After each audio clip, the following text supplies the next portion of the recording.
Welcome to the Vault XL. This is live number 2. The previous live was pertaining to the birthday of Summer Wells. Today, she would have turned 7 years of age. The second live is pertaining to her bio donor, Donald Wells. He has decided to give an interview to the local news station pertaining to his boys not being returned to he and Candace Bly Wells. Their ordeal with dealing with the state and naturally passing blame to this organization, which we already know that they are at fault of improper child rearing, child neglect. That's why a whole child's missing now. The second part of my live is pertaining to the Gonzalez family. They're one of the gag order lifted in the Brian C. Kohlberger case, and we're going to chop up both subject matters during this live stream. Thank you for joining me. You're now listening to the Vault XL.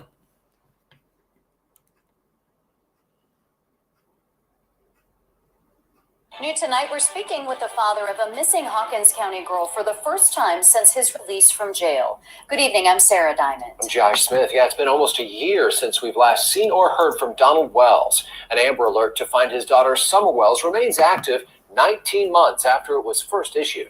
Don was released from jail back in October after serving time for a DUI charge. He broke his silence in a recent post on findsummerwells.com. He criticized the Department of Children's Services in Tennessee about how they handled the case involving his older children. And now we're hearing from him in his first on-camera interview with News Channel 11 since getting out of jail. Ansley Daniels spoke with him. Ansley, what did he tell you? Well, Josh and Sarah, this is the first time we are hearing from Don since he was released from jail. And in the months following, with their sons in DCS custody and Saturday marking Summer's 7th birthday, Don Wells told me that he and his wife just want their family back together.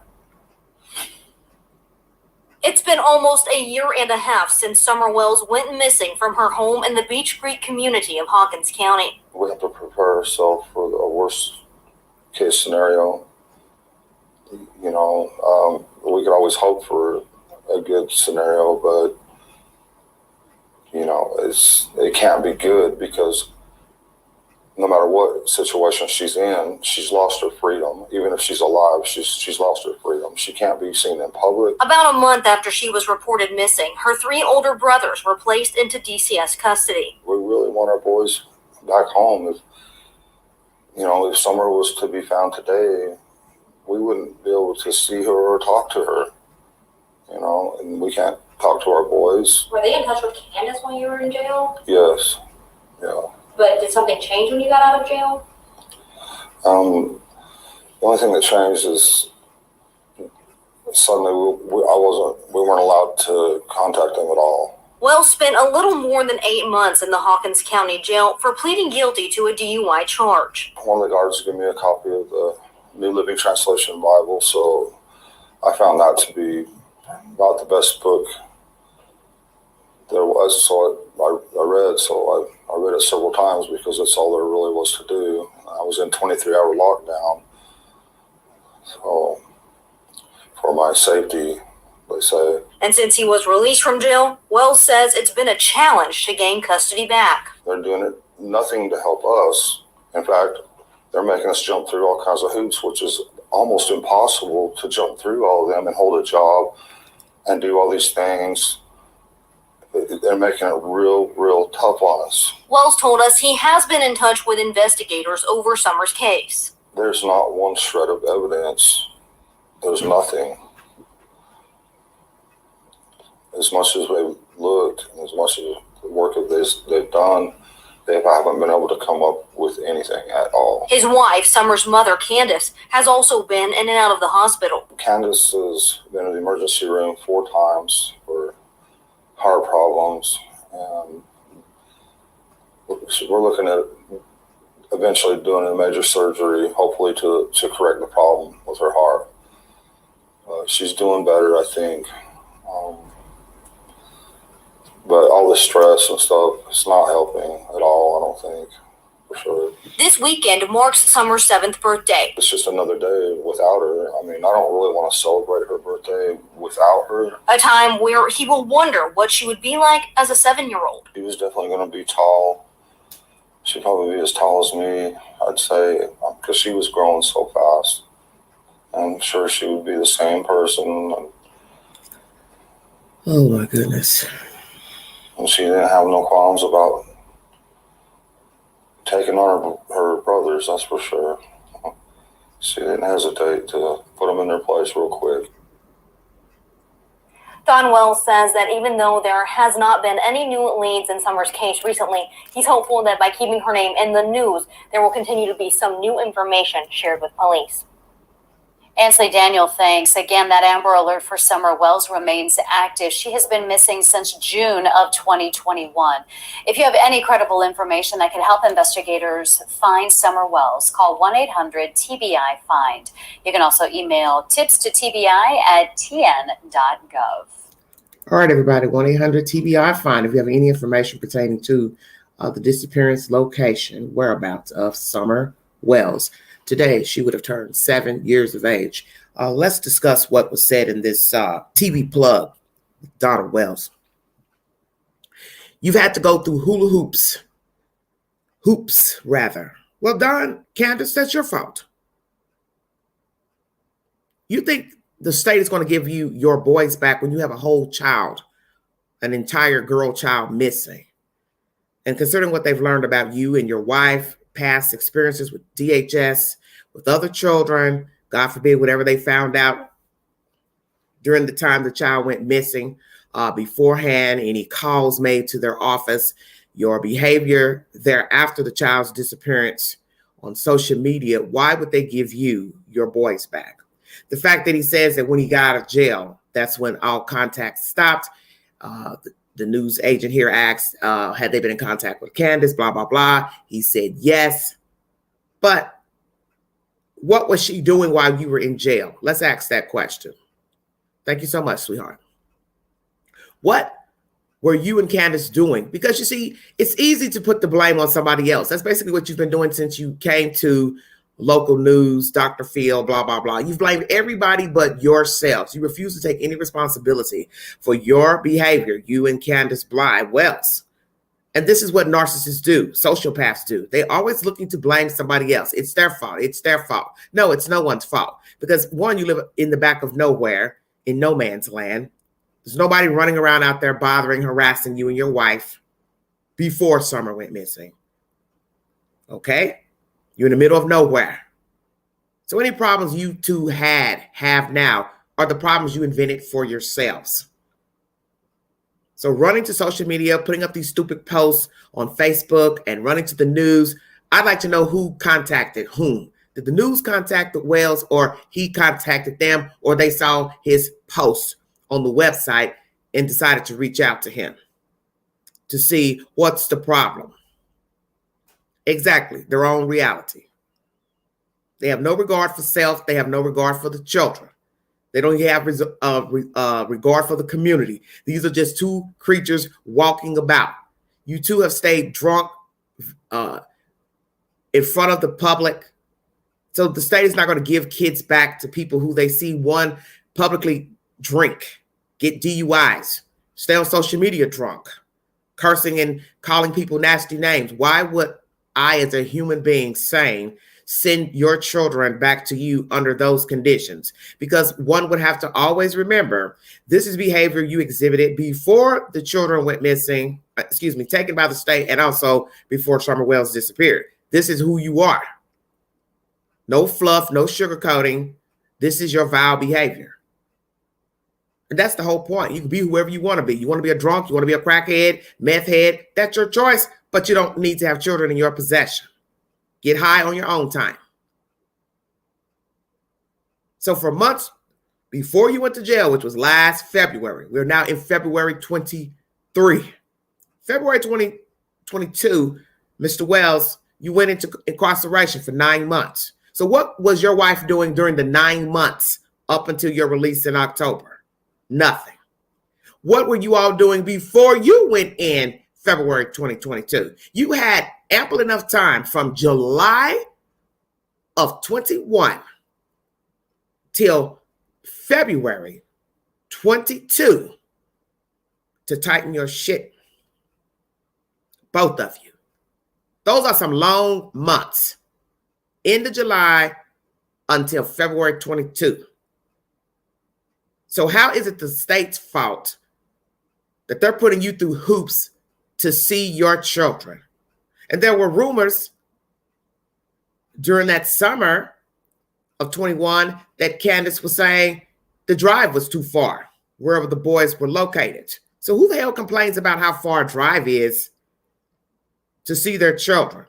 Naturally, they weren't going to put the children nearby as to preserve their safety, because maybe investigators didn't have any idea of what was going on at the time between you all and how the girl child got missing.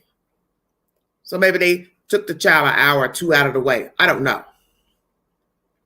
You're bashing DHS on social media about children sleeping in offices, so on and so forth. Well, as I said before in my last commentary pertaining to you, the reason why children are sleeping on the floor in the DHS offices, Knoxville, Nashville, Tennessee, is because of people like you and Candace. You don't take care of your children. You neglect your children. You get a whole child missing, possibly murdered your child. We don't know, but the point is your behavior is vile and suspect. So yes, people assume you two are behind the disappearance of Summer Wells. And it's people like you, the reason why children are sleeping on the floor of offices, state offices, because there's nowhere to put them. There's not ample enough homes to take in the children. You can't make somebody take in a foster child or adopt a child.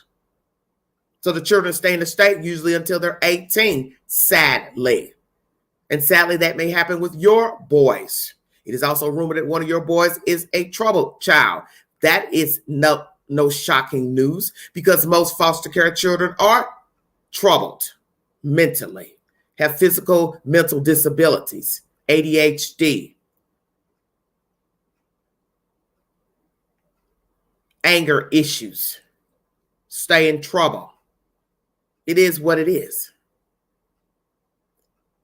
And it's sad to see a child going to the state's care, but if a parent doesn't want their child, if a person cannot take care of their child and do right by their child, then that's the state's job to step in and take the children. And sometimes the children do not get placed in great environments. We know this as well, but that's the whole thing. It's a double-edged sword. You damned if you do, you damned if you don't. You can't leave them with wayward parents. And then they go into foster care and may get the same treatment with the alleged people who are supposed to care for them. Is it a money business? Of course. Do people take in children for monetary gain? Of course. Are they just as wicked, diabolical, sinister, mentally disabled, sociopaths, psychopaths? Of course. But that's the luck of the draw. The kids didn't have a chance with their own family. So it shouldn't be a shock if they go into foster care and receive the same treatment. We just hope that they don't. We hope that they don't.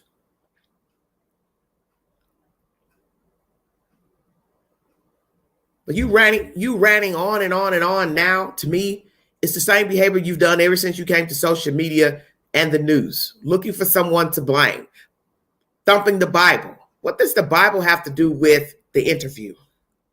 I'm curious. I'm on lockdown, 23 hours a day. There was nothing to do. There was nothing to do in there if you weren't on lockdown, if you were in general population. It's not like they were taking you out on Friday nights to go eat pizza, then bring you back to the jail, or take you to the zoo on Saturday, let you all walk around, bring you back to the jail. It's jail. So what did that comment have to do with anything? See, this is how I know you are deceptive, because you say things that have nothing to do with the subject.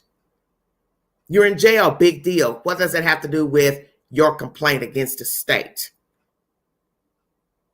You had ample enough time, you and Candace, to get your children back if the state deemed you fit to get them back. And that's another subject that we don't know the answer to. Did the state even deem to get you back even before you went into jail? Checkmate. We're never going to know the truth, because you and Candace are never going to tell the truth of your actual dealings with the state of Tennessee. You're never going to tell us the truth of what you did not do and did not comply. Could it be they reached out to you all in the beginning of taking the boys, and you never responded to what you were supposed to do. The state has a protocol for people who want to get their children back allegedly. So if you don't follow the criteria, the list that they ask you to do things such as treatment programs, anger management classes, DUI classes, show proof of income, show that you're trying to work, get a job, whichever your situation is, then that's what they want you to do. And the fact that now you want to mention, oh, it's hard to do all this and get a job and work and blah, blah, blah. You were working before you went to jail. She was allegedly helping you at some point or another. The winter of 21. We learned that from the messy boots on the ground, following you to your work site. So you were working up until being incarcerated. So to sit up now and cry and moan and say, well, it's hard to do these things they want us to do because you got to work and it's hard to do. You all are two people. You two are evenly yoked.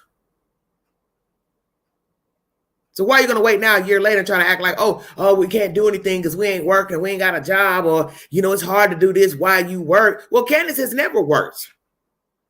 She hasn't worked throughout this storyline for a year and a half, to our knowledge. She's not held down a full-time job. We learned that from the day Summer went missing. She didn't go to work that day. She didn't take Summer to her job that day because there was no job. So to use that as an excuse on this news plug is one, typical. Two, redundant. Three, trifling.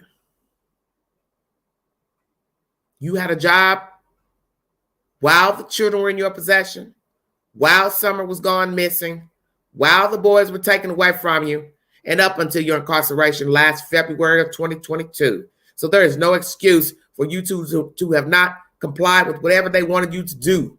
The fact that the article also says something about an audit done. Why would the state be auditing your financial records? Because possibly they've seen something that doesn't look right. See, that's your problem. You talk around the actual subject, which is one, the disappearance of your child. Two, the reason why the boys have not been returned to you. The reason the children were taken in the first place. You've never thoroughly addressed that. Just that, well, something jumped off and the state came and got them. It was for the best. Now, let you tell it was for the best for the boys to be gone out your possession when the state first took them back in July of 21. Now, you fast forward a year and a half later. Oh, they're sending us through all this trouble to get them back. I think you all were quite comfortable without having the boys there. Less noise, friction. You didn't have to take care of 4 children, feed 4 children, be bothered with 4 children, parent 4 children. You were on easy street. Fast forward now, 23. You're still on easy street. Because let's be truthful, you and Candace are not parent material. Many people are not.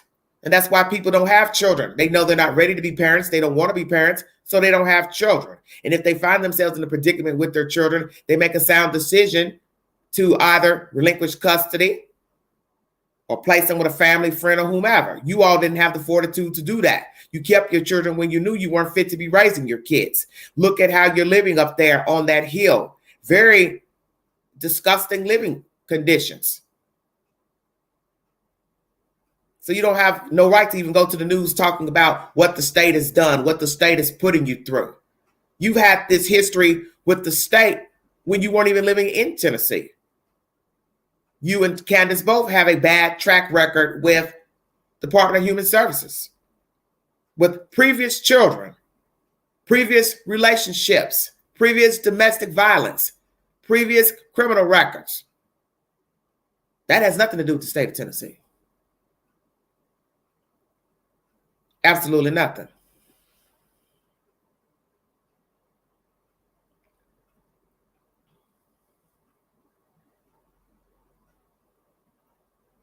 You're just despicable to me. Even if we find out later in life that somebody actually kidnapped her. I'm going to go out on a limb and just fancy your assertions. Let's say somebody kidnapped Summer Wells.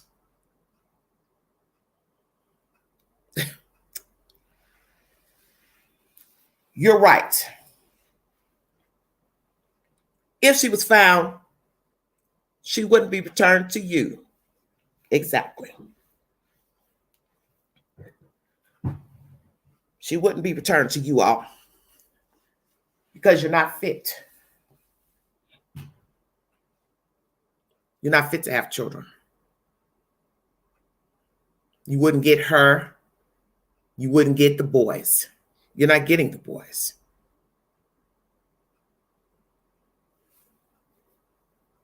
The fact you mentioned that in this commentary, her freedom, whether she's alive or deceased.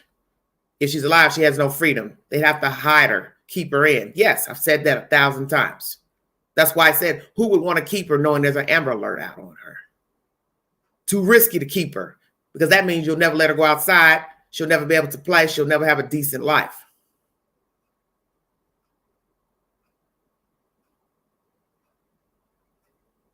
Once again, this TV plug talking in circles. You all don't care about anything. And your story is typical of most people who have abused, neglected, and murdered their children. They get on the news, social media, talk in circles, talk about everybody else, blame the butcher, the baker, friends, associates, family members. It's always somebody else's fault, but never your fault. And that's what's so interesting about all of this posting to your Facebook page, the website, and to the news. You refuse to take any accountability for how you got in this predicament in the first place. We don't know what happened out there in the holler with Summer the day she went missing. But what we do know is what you and Candace have shown us.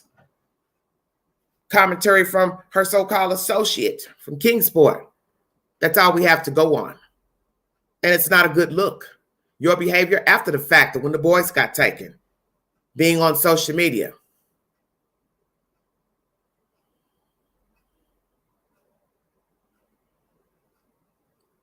That shows who you are. You and Candace both. The time you spend talking to people on social media, bad-mouthing people, calling people nasty names, and then in the same breath, thumping the Bible. Your wife being on panels drunk while you were incarcerated. All that time she spent going live, she could have been trying to get her children back. That's why I know you all are full of shit. You don't want your children back. You never wanted your children because look at how you were living when the children were in your possession. You had 4 children. Allegedly, both of you are the actual mother and father of the children, yet you didn't even show them any respect by having them there.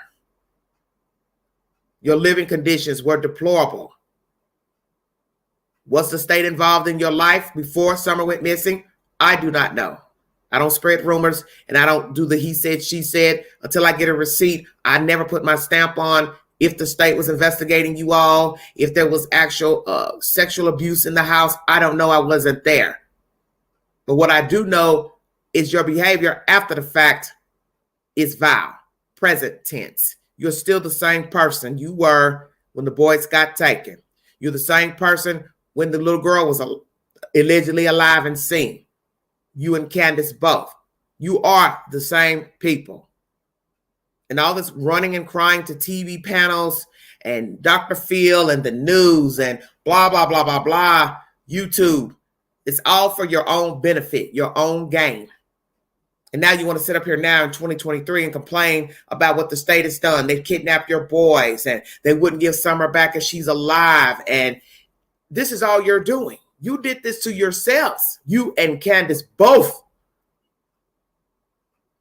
And anybody that knew how you were living back there in the holler with those children, you are guilty as well. I don't know who was coming and going out of that house visiting, but there are a few of you who have been to that house and you saw the conditions of that house and you saw how they were living. You saw how the property looked. And if you went inside of the house and saw that it was mangy, nasty, filthy, bugs, bed bugs, whatever, you should have called the state and told them. But as I've told you before, the state does not necessarily remove children because the house is not clean. Many people live in filthy houses and they have possession of their children. And I'm sure many of you have met people who keep a nasty house. And the state has been called on some of these people, and their children have not been removed. And I've brought you commentary pertaining to a social worker I met a year or so ago who said we don't necessarily remove children because the house is unkempt. It has to be a severe case of child abuse and neglect for us to go in and remove a child. And we learned this because your children were taken the end of July. Summer went missing the middle of June. So the boys stayed in the custody a month and a half after Summer went missing.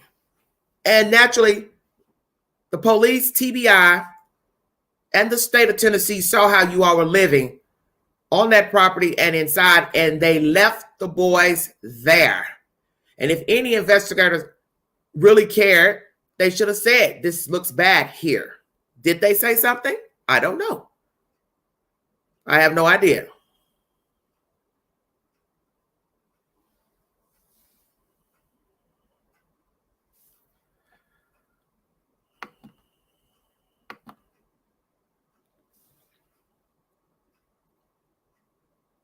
You all just aren't fit.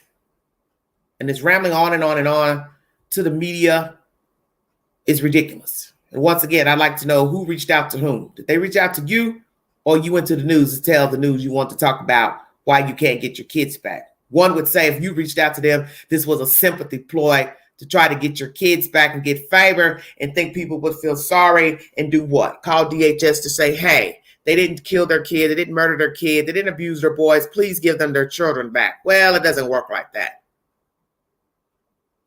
And I am still wondering why the state let the children stay in your possession for a month and a half.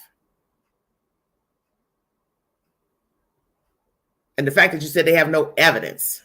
Let's talk about that. They have nothing. Well, let's be truthful. Why would TBI tell you and Candace what they have? I'll wait.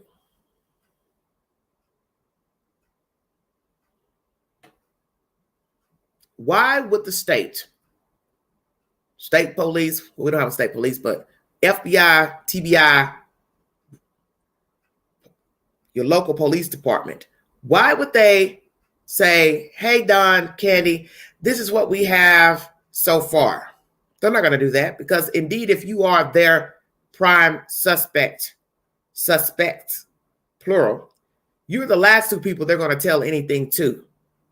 And I won't doubt that you are the two that's on their radar. Not Pookie, not Ray Ray, not Bubba, not the neighbors, not anybody in Kingsport, nobody in Greenville, nobody in Utah, right there at that address where you all live. Because you all were the last ones to see the child.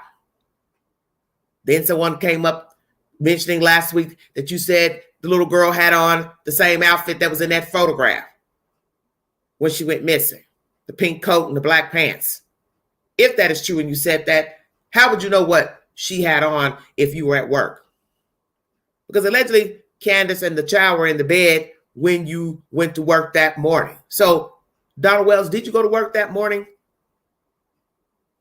Or did you come back for lunch or came home early? Do you know what happened to your daughter? Are you covering up the truth of what happened to your daughter? Whether she was murdered accidentally, discarded from an accident, deliberately killed, sold, what's the truth? Because many people feel like you have made a lot of statements to allude to the fact that you do know what happened to your child. I don't watch content where you speak. I don't go looking for anything you have to say. You or Candace.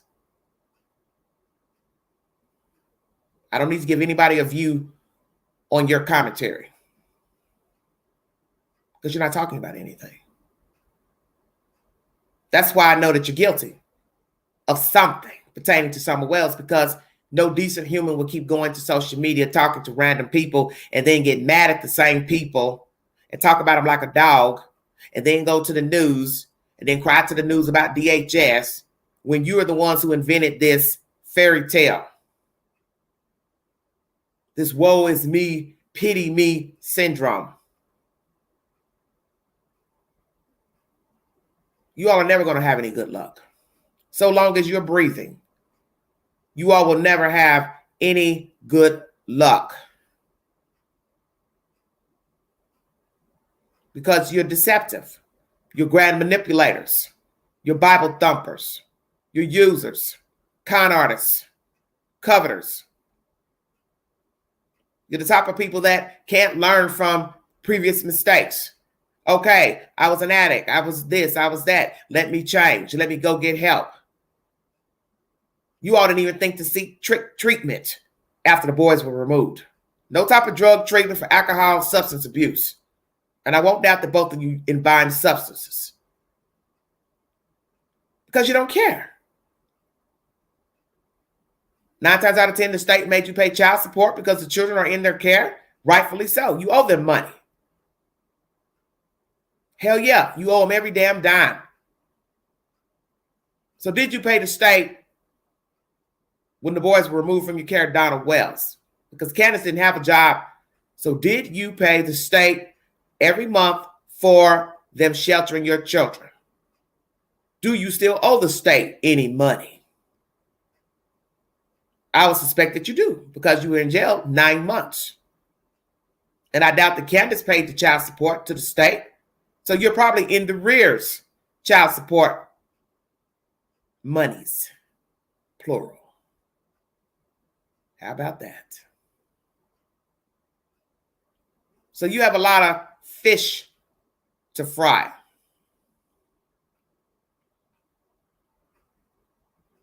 Thank you very much. But this is what's wrong with the world. People who won't stand account for their ways. As I said, no one is perfect. Most people I've met weren't raised by their parents. That's just a norm nowadays. The average person in America was not raised by their mother and father. Everybody don't hold grudges because they didn't have good parents, or the parents weren't there, or the parents neglected them. They turn the other cheek. They forgive their parents. They try to build a relationship with their parents. But you all are what's the problem? You knew you were not doing right by your children. A whole baby gets gone. You don't comply with DHS. You run to social media, filthy, drunk, talking crazy, picking up strangers, bringing them to your house, hooping and hollering when you should have been complying with DHS to get your boys back. So this behavior shows me you never wanted your children, because honestly, you didn't treat them right when you had them. Because if you did, summer would be here. The boys would be here with you. So the state has nothing to do with having your boys. The state has nothing to do with Summer Wells. Your children are out of your custody from your own ill will. Point blank. Candace and Don. Nobody else. And I find it strange that nobody in your family stepped up to try to get the boys. If they did, we don't know anything about it. And none of them have mentioned, yes, we petitioned the court to try to get custody of the boys. So if no one petitioned the court, why not? Everybody want to run to YouTube and talk to YouTubers. Oh, let me tell you what happened in 1912. Oh, let me tell you what happened in 1966. Oh, Don did this. Oh, Candace did this. But you hear nothing in the conversation. Hey, by the way, I petitioned the court to try to get custody of these kids so they can get to know their family members that they're not around. Show them that they are loved, even though we don't know them well. We don't visit them. They don't come to see us. We want them to see what happiness is all about. How about that? Yo, Your Honor, we're relatives. We don't get to see the children, but we would like to take care of the children. We'd like to show the children a good life, a wholesome life, a happy life, a life free of drugs, alcohol, people fighting, arguing, going to jail. Checkmate. But instead, we got everybody running to YouTube, talking to this panel, this person, talking about other people's past sins. Some people enjoyed that type of content. It doesn't mean anything to me because I want a receipt to every allegation. In certain allegations, you're just not going to get a receipt. Don has admitted to some nefarious behavior with girl children. But the point is, the boys were the subject matter and Summer Wells. They were the subject, not the stuff of foolishness. And I'm not here to knock anybody that's been sexually abused, because everybody's got their secrets and their sins. But the children were the topic. The children. And once again, the children are put on the back burner of a true crime story, because it's always about the alleged perpetrators. He said, she said. All these cases are the same. The story is never about the victim. Just their mangy relatives, their mangy family members, their mangy foster care, adoptive parents. It's never about the kids, who they are. Because 9 times out of 10, they were babies when they got gone or were murdered. So there's not much to say about them.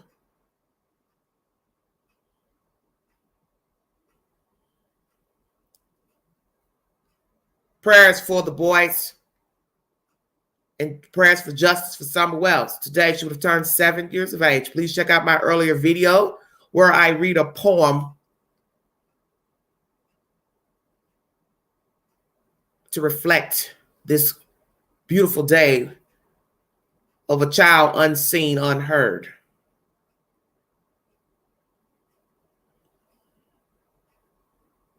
This is how it's going to be with the Wells, running the social media, looking for new blood, new victims, to then later turn on them, and then they also do the same to them. Because in the end, this YouTube is no different than any other type of platform. It is a platform built with people giving their commentary, and people are flawed. So therefore, there will be a malfunction. There will be some buffoonery. There will be fuckery. There will be deceit. There will be lies. There will be manipulations.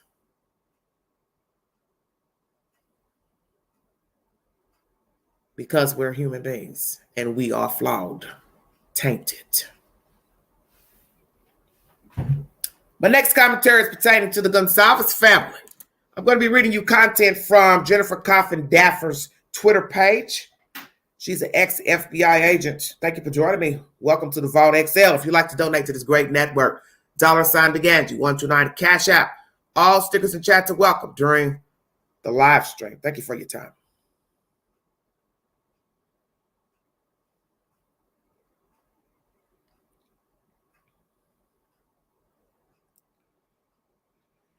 Okay.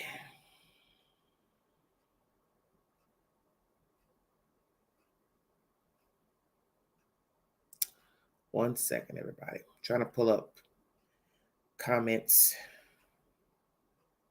from Jennifer's page. If you'd like to follow the content, please mosey on over to Twitter. Open up your Twitter account.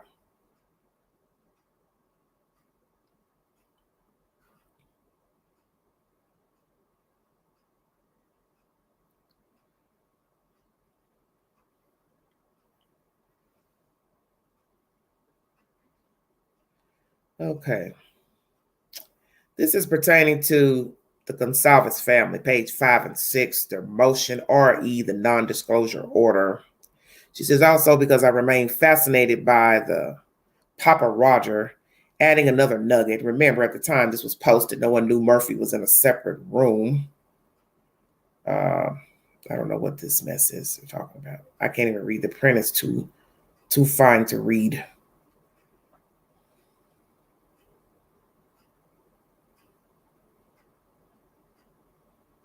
Just a lot of crazy talk about the killings themselves.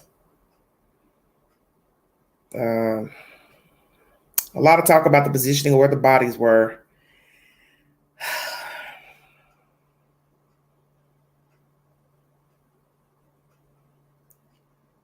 Trying to come up with this content.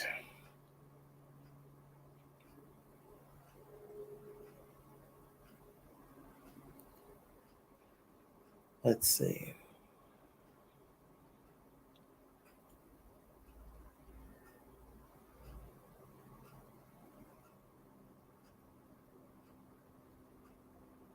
trying to find this information.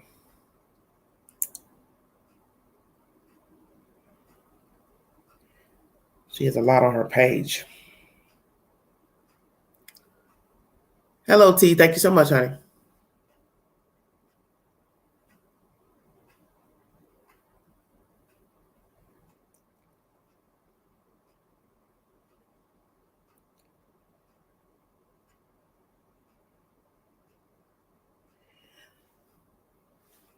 Never seen so many posts.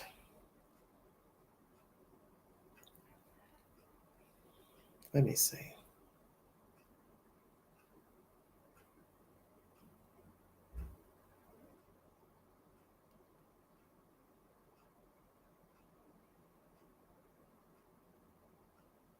I'm trying to find this information about the family.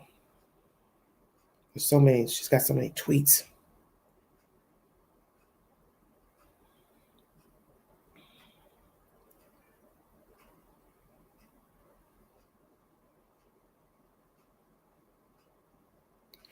Okay, here it is.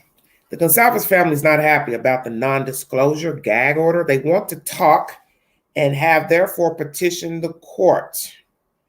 So the petition is on Jennifer Coffin Daffer's Twitter page.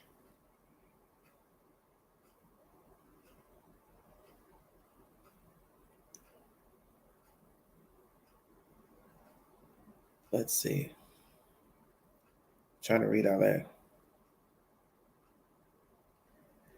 On January 12th, 2023, I participated in a Zoom call with Magistrate Judge Megan Marshall, in which several of the victims and witnesses' attorneys were present, as well as Latau County Prosecutor's Office and counsel for the defendant. In that Zoom call, I informed Judge Marshall that my clients, the surviving family of the late Kaylee Gonzalez, are not parties to the case and therefore are not subject to the order.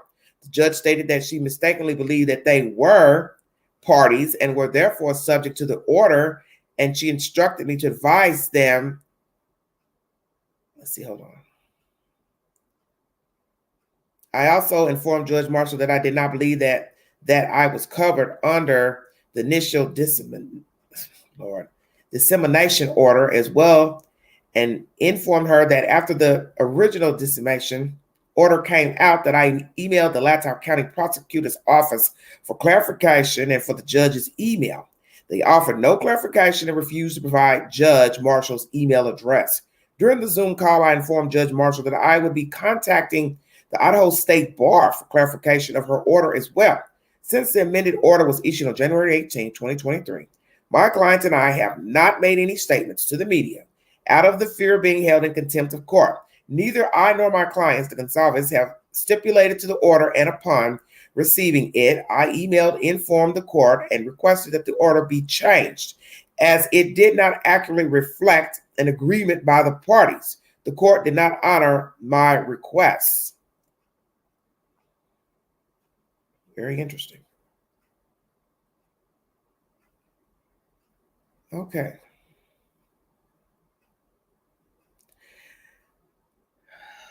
Second page of this. The order states as follows. Therefore, based upon the stipulation of the parties and with good cause, it is hereby ordered the attorneys for any interested party in this case, including the prosecuting attorney, defense attorney, and any attorney representing a witness, victim, or a victim's family, as well as the parties to the above entitled action, including but not limited to investigators, law enforcement personnel, and agents for the prosecuting attorney or defense attorney, are prohibited from making extrajudicial statements, written or oral, concerning the case, except without additional comment, a quotation from or reference to the official public record of the case. This order specifically prohibits any statement which is a reasonable person would expect to be disseminated by means of public communication that relates to the following. A, evidence regarding the occurrences of transactions involved in the case, the character, credibility, reputation, or criminal record of a party, victim, witness, or identify of a witness, or the expected testimony of a party, victim, or witness, the performance or results of any examination or tests, or the refusal or failure of a person to submit to an examination or test, any opinion as to the merits of the case or the claims of defense of a party, inadmissible as evidence, any information a lawyer knows or reasonably should know is likely to be inadmissible as evidence in a trial, and that would, if disclosed, create a substantial risk of prejudicing an impartial trial. Any information reasonably likely to interfere with a fair trial, in this case, existence or contents of any confession, admission, or statement given by the defendant, the possibility of a plea of guilt, or any opinion as to defendant's guilt or innocence. It's further ordered that no individual covered by this order shall avoid its proscriptions by actions directly or indirectly, but deliberately, that result in violating this order. It is further ordered that this order and all provisions herein shall remain in full force and effect throughout the entirety of this case, unless otherwise ordered by this court. And this content was February the 3rd, 2023. If you need verification, I read this information from Jennifer Coffin Daffer's Twitter page. Oh, Lord.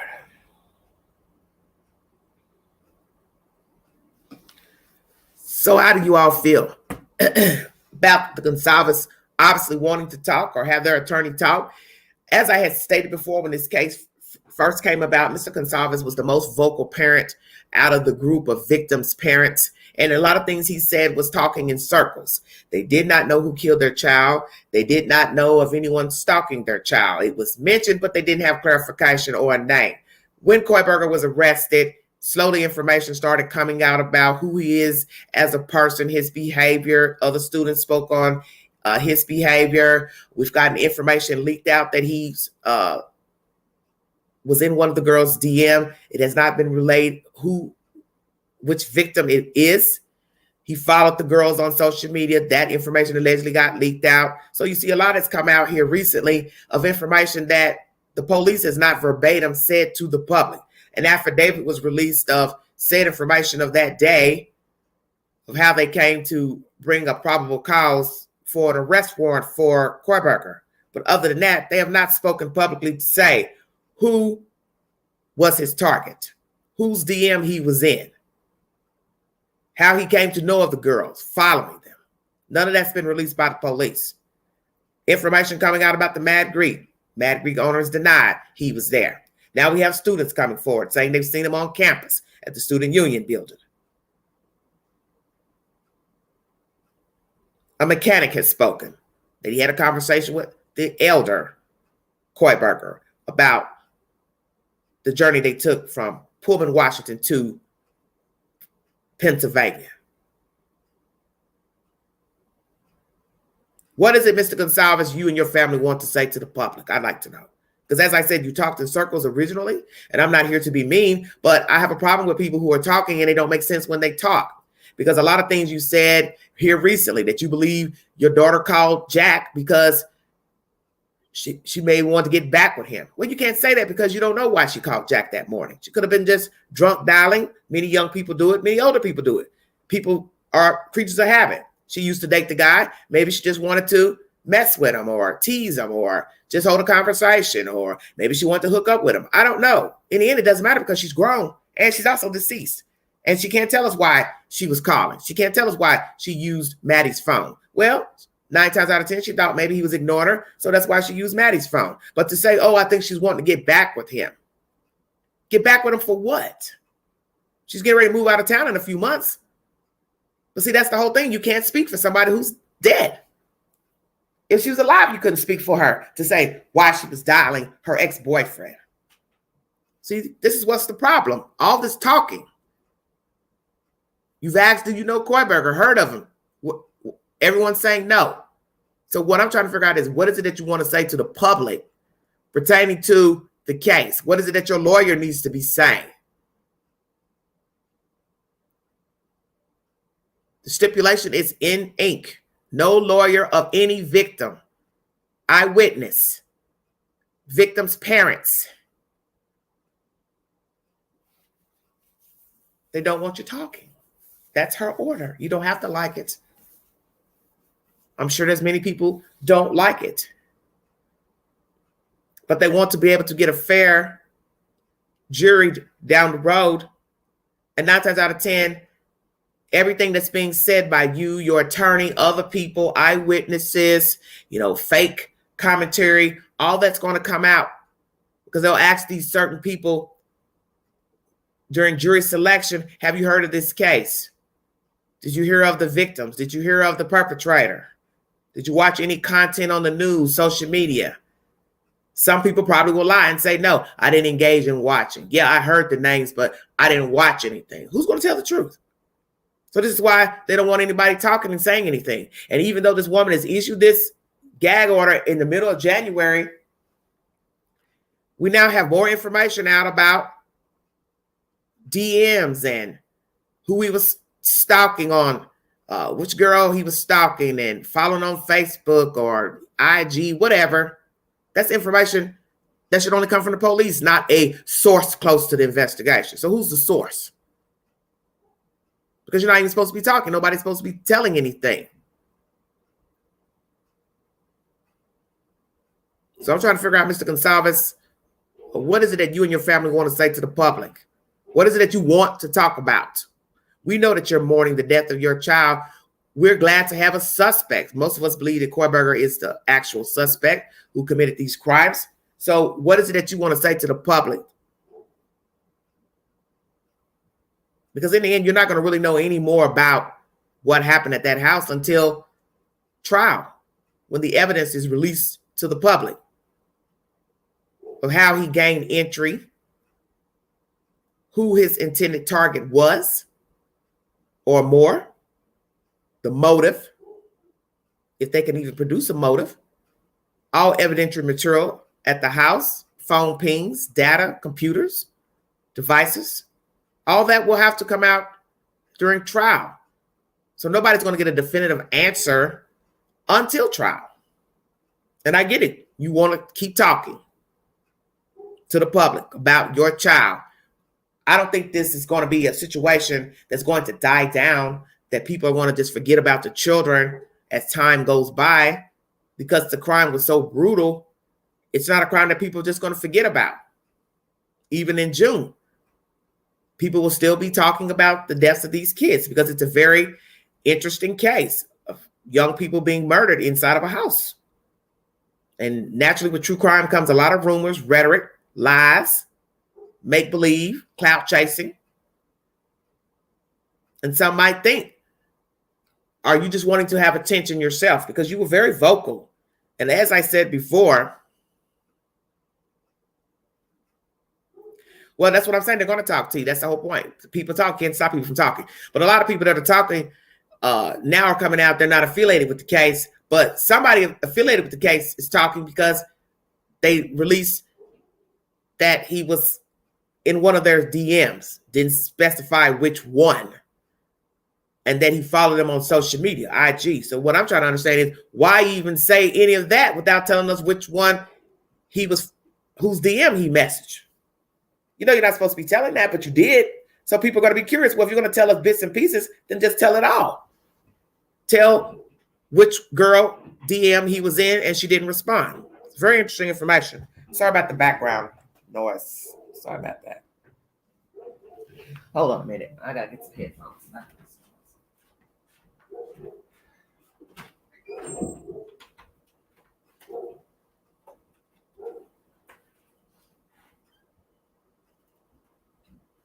All right, 1 second.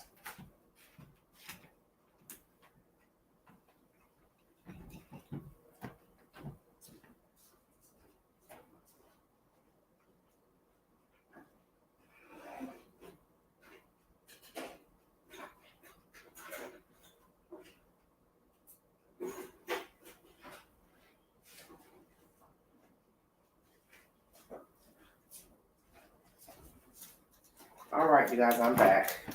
I can hear myself. Let me know if you can hear me. I'm gonna put this headset on because this background noise is too loud.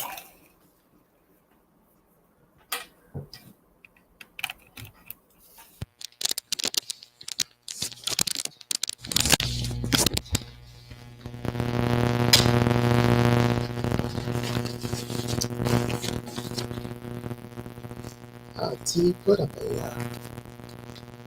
one if you can hear me speaking.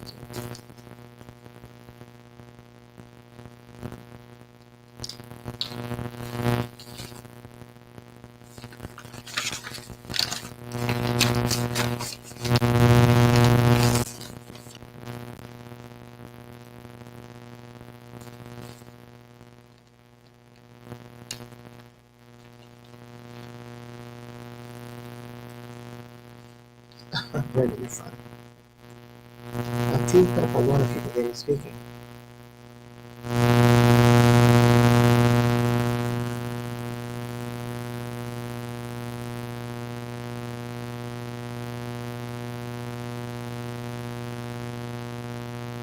Can anybody hear me in the chat? I put on headsets to make sure that you all can hear me. Jenny, good job.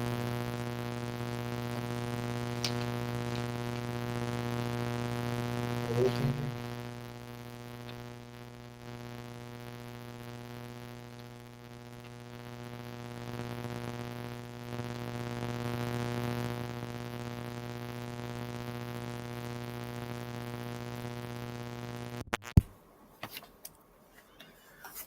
I was speaking just now with the headset on. I need you to tell me if you could hear me with the headset on.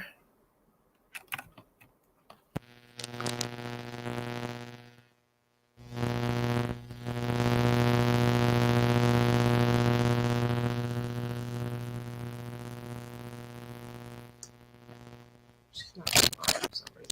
Hold on. Okay. One moment. Yeah, but I need to know if you can hear me with the headset on because I had some background. Hold on one second. I'm going to do it again so I'll know. Hold on. Okay, put up a one if you can hear me now.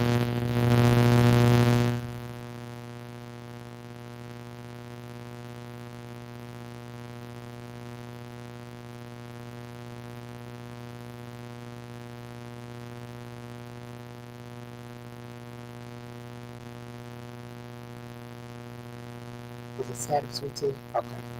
Yeah, that's what I thought. It's just maybe it's not a good headset because I heard static inside myself. Okay, I'm going to put the link here. If you have something you'd like to bring forward to this information I'm bringing to you, feel free to hit the link. If not, I'm going to check out of here because I have other content I want to put out today.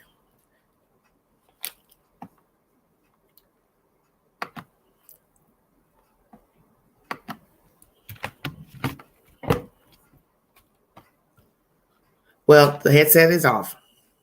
I was trying to block out some background noise. It's a bit much.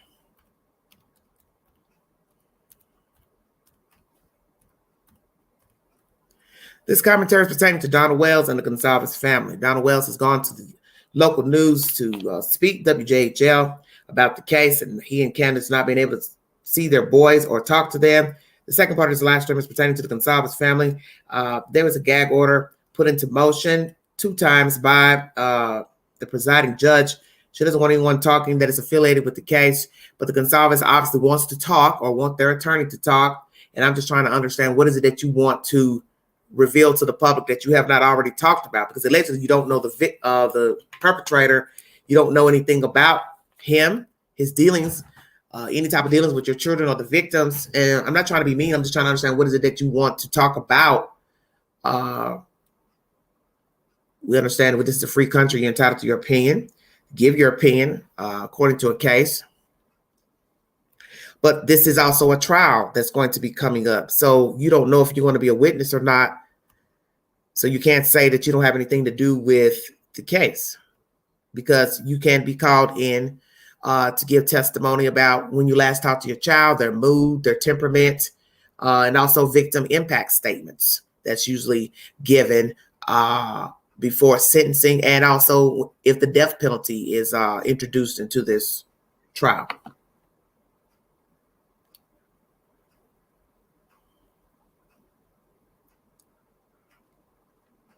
I don't know. Strange. Oh, sorry. That's not a U. I got to redo it. CTC7ZHU. Disregard that last. Oh, shoot. Sorry about this.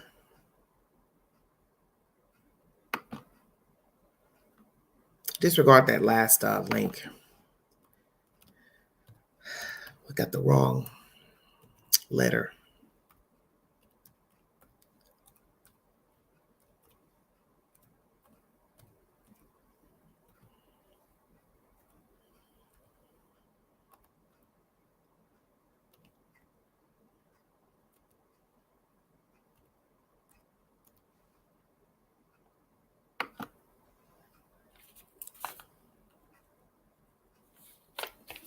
If you have an opinion pertaining to Donald Wells talking to the news and the Gonzalez family wanting the gag order lifted, please hit the link. Thank you for joining me.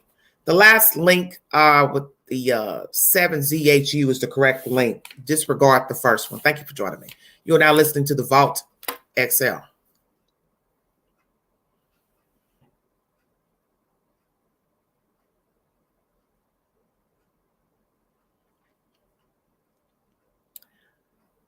#108 viewing. Hit the link if you have an opinion pertaining to Donald Wells speaking to the news, his news plug, trying to get empathy from the general public, sympathy rather. I hear that he's been on someone's network talking. So obviously he's back to his old tricks, wanting attention. Why even go to YouTube? See, that makes no sense to me. You talked about the people like a dog. They did this. They did that. They didn't help the case. They made it worse. No, you and Candace made it worse. All YouTubers are not the same.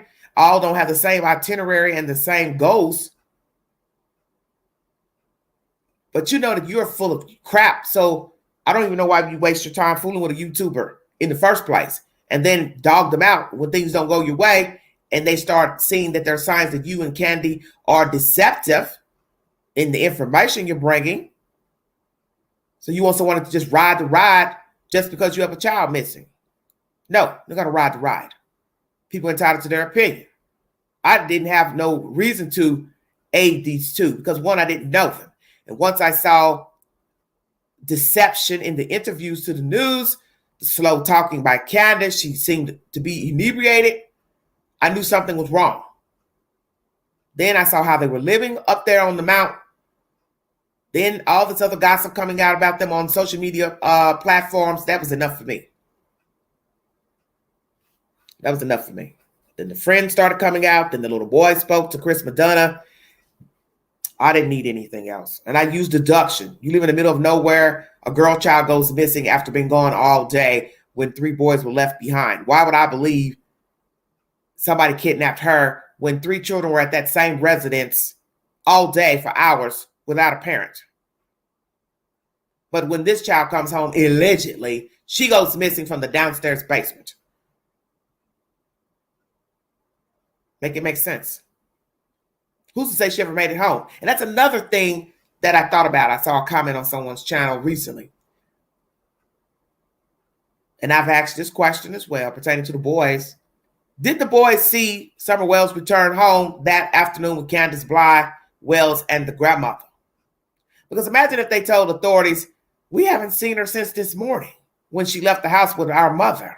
Imagine that.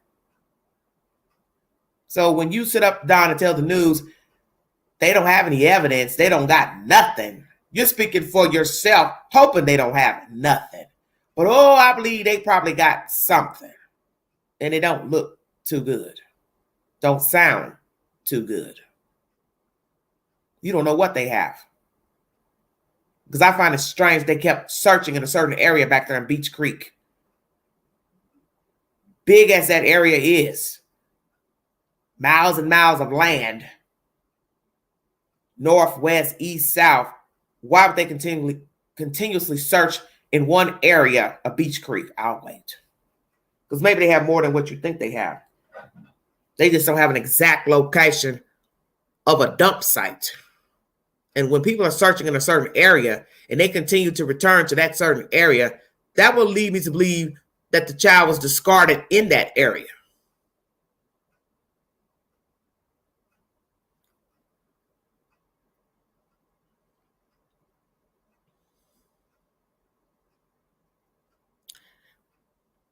The link is in the chat if you have something you'd like to say.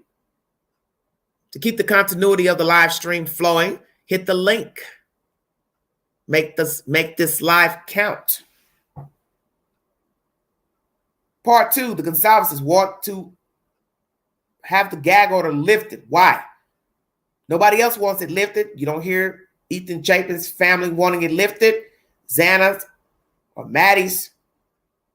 A lot of conflict coming out pertaining to the Mogans and Miss Taylor, her representing them in previous drug charges. Those cases are closed. Miss Karen Northington has a current charge of trespassing as of this week. Where was she trespassing? See, a lot of foolishness. And once again, it's always the Goncalveses that remain the most vocal. It's interesting. And I'm not throwing shade. I'm just calling what I'm seeing. A person has every right to talk about their child, future tense, past tense. These children were brutally murdered. But I just find it interesting that the Goncalveses are the only ones that do the most talking in this case. They have the most to say, but yet they don't have anything to say. Because in the beginning, they didn't know the perpetrator. They didn't know who killed their child and children, their friends. They didn't have a name of a stalker. We do not know even if this stalker is the Koiberger. Because, people can't exaggerate things. And it could just be somebody, could have been just somebody wanting to message the person on social media, but not actually following the person around at home or in the street. Or is he the stalker? And if so, why didn't Kaylee call the police? Give a description of a man following her around. Did Koiberger follow Kaylee around? Let's ask that question. Who was the target? And once again, why do the Goncalveses want this gag order lifted? Because as I told you, everything that's coming out now is from unidentified sources that knew of the case, the kids, Koiberger's dad. But nothing has been said directly by law enforcement because, one, there is a gag order and Ellie has been instructed not to speak. So what do the Goncalveses want to tell the public now? Because as I said, months ago, you didn't know anything about anything. You didn't know of a stalker. You couldn't verify a stalker. You couldn't verify who you thought killed the children. Nobody knew who killed the children. Nobody knew of anybody stalking the kids by social media means, IG, TikTok, so on and so forth. Koiberger has been named by unidentified source close to the case as being in one of the girls' DM, following them on social media. Sweetie Pie Lowe showed screenshots of him following the girls. So now you have to ask, if that information is true, how many accounts did he have? How many times did he change his name to follow the girls or any other girls, women? Was he stalking any other women on the campus, in Moscow, in Pullman? We now find out that Xana's other sister attends Washington State. So that means she was on the campus while Koiberger was there. Very crazy information after the fact. Very crazy. But once again, the story is now about everybody else besides the kids. What Koiberger was allegedly doing, who he is as a person. Naturally, people are going to talk about him because he's the alleged suspect, perpetrator.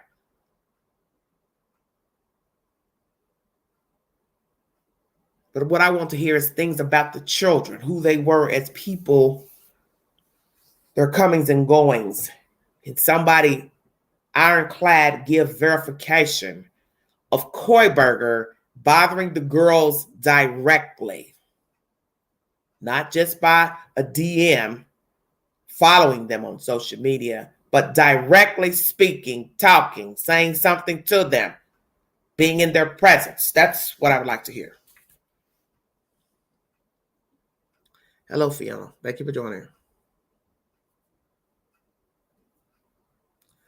Yes, Moon. I won't doubt that he could have stalked the girls from Pennsylvania.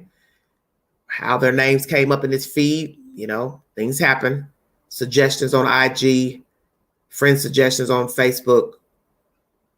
And the people don't necessarily have to live in your jurisdiction to come up as a friend suggestion.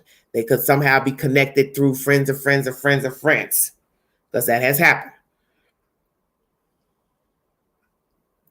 I'm going to read you some of my posts since nobody wants to hit the link to give their commentary on Donald Wells and the Gonzalez family.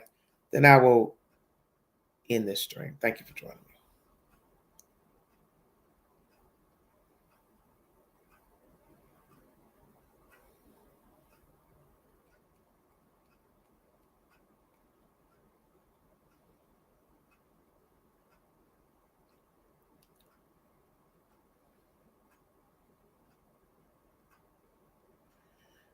All right, everybody, please go to my community board for the sad information.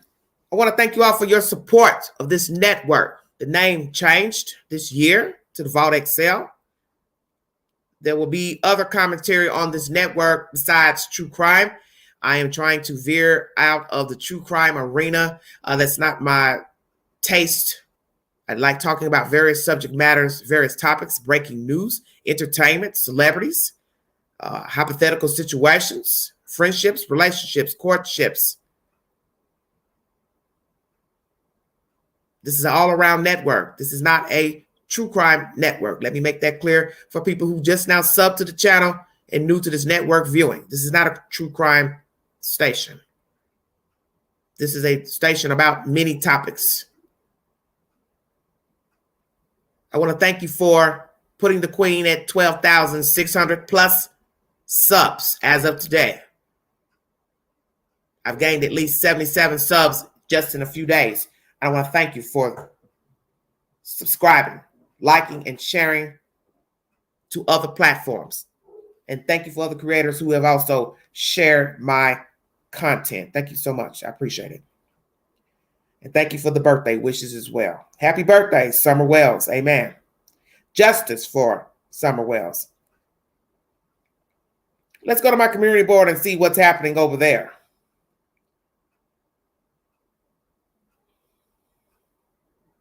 Prayers for also Tavis Smiley, who lost his son this week. Services have commenced. What are your thoughts on Kara's new trespassing arrest? No comments. Did FBI lose sight of Koiberger on cross-country drive to Pennsylvania? 67% of you said yes. 33% of you said no. Did Dad ask Koiberger about wound on hand? If allegedly that is a wound. 47% said yes, 28% said no, 26% said not sure. Did Koiberger sense he was caught after 2 traffic stops in Indiana? 79% of you said yes, 21% of you said no. Do you believe Koiberger stalked more women? 89% said yes, 5% said no, 6% said not sure. Is Koiberger pleading not guilty to murders to only see evidence and how he got caught? 87% says yes, 13% said no. Did Taylor take Koiberger case for clout? 79% of you said yes, 12% no, 10% not sure. Do you think DMBF called friends over to home or in general before dialing 911? Wow. 93% said yes. 7% of you said no. 46 votes. That is interesting. 93% of you believe that the 2 roommates that were alive called their friends over before dialing 911. Very interesting information. Do you believe BK hung around UI campus before and after murders? 83% said yes, 6% said no. And I also said only before. And 11% of you said you believe that he only hung around before the murders. Did Brian Koiberger know Ethan was inside the house? 48% said yes, 35% said no, 17% said not sure. Did both DM, BF know friends were deceased, yet played possum until 12 p.m.? 52% said yes, 23% said no, and 25% not sure, 44 votes. Does BF know more? Here are the options. Heard it all, ignored it, 37%. Asleep, 11%. Heard something, but went back to bed, 52%. So 52% of you believe she heard something, but went back to bed. 11% of you believe BF was asleep, and 37% of you believe she heard it all, but ignored it. Do you think Xana screamed that night and DM ignored it? 91% of you said yes.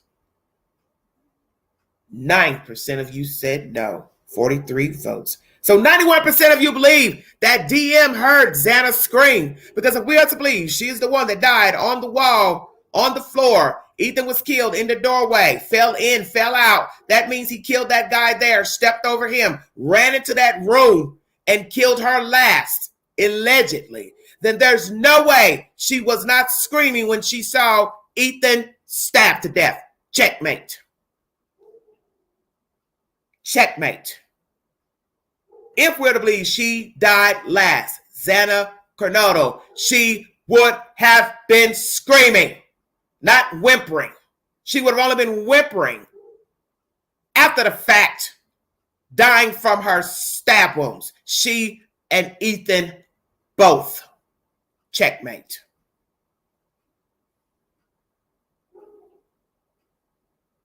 With new alleged information on Xana dying last, do you believe DM lied about events of November 13th?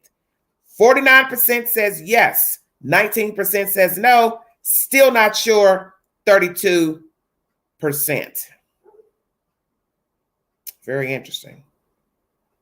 So what's weird is that 91% of you said yes, that you think Xana screamed that night and DM ignored it. But then down here, when I ask you about this new information of Xana dying last, do you believe DM lied about events of November 13th? Only damn near 50% of you said yes, which is contradictory to the question above of Xana possibly screaming and DM ignoring it. 91% believes she ignored the screams. But here you say 49% of you believe she did lie about the events of November 13th. Very interesting. Those are my said questions on my community page. Please check out my community page for said information of news, stories, updates, and polls.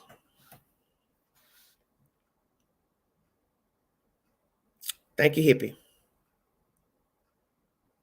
Yes, we need different topics. Can't talk about the same thing every day. 1 hour and 18 minutes into this live stream. Thank you for following the content. Happy birthday, Summer Wells. This is my second live today. The first live is pertaining to a poem I read on behalf of Summer Wells' birthday. She would have turned 7 today. If indeed she is alive somewhere, you're entitled to your opinion. Her father is talking to the news. I played you the news audio earlier in this live stream, giving you my commentary pertaining to he and Candace not having contact with the boys who are currently in the state's care. Second part of this live is pertaining to the Goncalves. They want the gag order lifted so they can talk to the public, or they have their attorney talk. Why? Why do they need to talk to the public? What is it that they want to relate to the public now?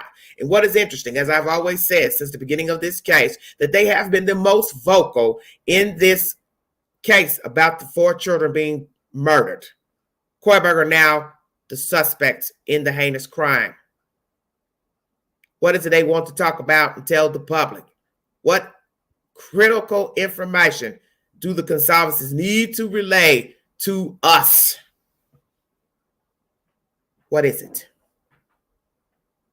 All this new information pertaining to Miss Taylor being recused as the attorney for Kohlberger and Mr. Schwartz allegedly taking her place. The fact that she represented victims' parents in previous drug cases. Very sickening and sad to see these children trying to be productive in the world. going to four-year institutions, Kaylee getting a job, not being able to live out her dreams as the other children. And then you hear these ugly stories about their parents being drug users, having drug charges, and their attorney representing them at that time and current also took on the case of Brian C. Koiberger. You can't make this stuff up. So one could say, yes, Idaho is damn small. Because what are the odds? Children bludgeoned to death. Two of the girls as victims' parents were drug users or currently, and the person who is supposed to be representing the perpetrator of their crimes also represented their own damn parents in court for drug offenses. The Mogans cases are closed. Let me make sure I specify that during this stream. But nonetheless, they still had representation by Ms. Taylor. Xana has a new trespassing charge this week. I do not know where she was trespassing, why, what she was doing. $250 bond. What were you doing there, Kiara? What is going on with you? So this is what I'm talking about with true crime. You rarely hear enough about the victims. It's always about their relatives, their family members, their parents. It's sad. It is truly sad and sickening because the focus should be the victims, their lives, their goals, remembering them, not what their parents did yesterday, today, 5 years ago. But it seems that in most of these cases pertaining to children, especially, although these were adults, that the story is always about their parents, their behavior, the way they talk, their verbiage, how they carry themselves, what they've done in their past, what they're doing currently, negative, nefarious things. And it takes away from the grieving process. It takes away from just paying homage to the victims. Paying homage to the victims. I'm going to check out of here. I have other things I'd like to perfect on this wonderful evening in the high 10, but I thank you all for the love and the support. I thank you for the birthday wishes. I thank you for my new subscribers. The Queen is now at 12,600 plus subscribers as of today. I thank you for following the content. Like, share, subscribe. Hit that like button on your way into every live stream. Please participate in the polls and commentary on my community page. Please be safe this weekend. If you see something, say something. Be a part of the solution and not the problem. Two-part live. Donald Wells and the Gonzalez's wanting the gag order lifted.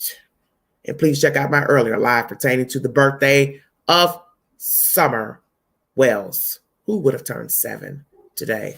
I thank you all for your time because it is appreciated.